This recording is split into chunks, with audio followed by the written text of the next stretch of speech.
ఇవాళ అయితే మహాశివరాత్రి అని మేము ప్రతి సోమవారం వెళ్ళి గుడికి అయితే వెళ్దాము. ఎప్పుడు లేని విధంగా గుడి నిండా అయితే జనం అయితే ఉన్నారు.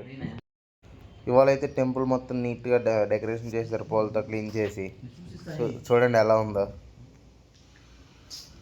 మన వాళ్ళందరికీ రిపబ్లిక్ డే అన్న ఇట్లాంటి దేవుడు ఏమన్నా వస్తే చాలు భక్తి మాత్రం అపరితంగా పెరిగిపోద్ది. చూడండి గుడి నిండా జనం ఉన్నారు.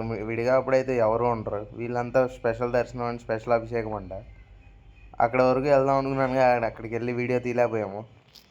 సో ఇక్కడ నుంచి క్లిప్ అయితే కొట్టేశాను. దర్శనం అయితే అయిపోయింది, బయటకు అయితే వచ్చాం. క్రౌడ్ అయితే తగ్గలేదు ఇంకా. ఇదైతే సత్యనారాయణ స్వామి టెంపుల్ అంట. మా పెందుర్తికి రాంపురంకి మధ్యలో ఉంటుంది.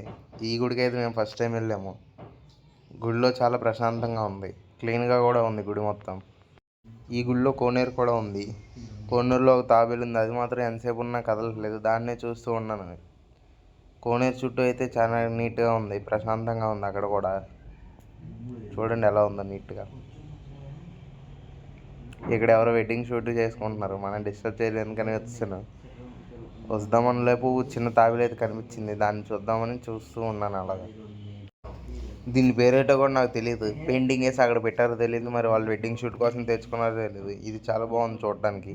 దీని పేరు తెలిస్తే కామెంట్ చేయండి. మన శివాలయంలో అయితే రుద్రాక్ష ఇచ్చారు. మన నియమాలు పాటించలేమని ఆ రుద్రాక్షను అయితే దేవుడి గుట్లో అయితే పెట్టేశాను అనమాట. మా రూమ్ కింద ఉన్న మట్కా సోడా దగ్గరికి వెళ్ళాము. ఒక సోడా అయితే తాగేసాను.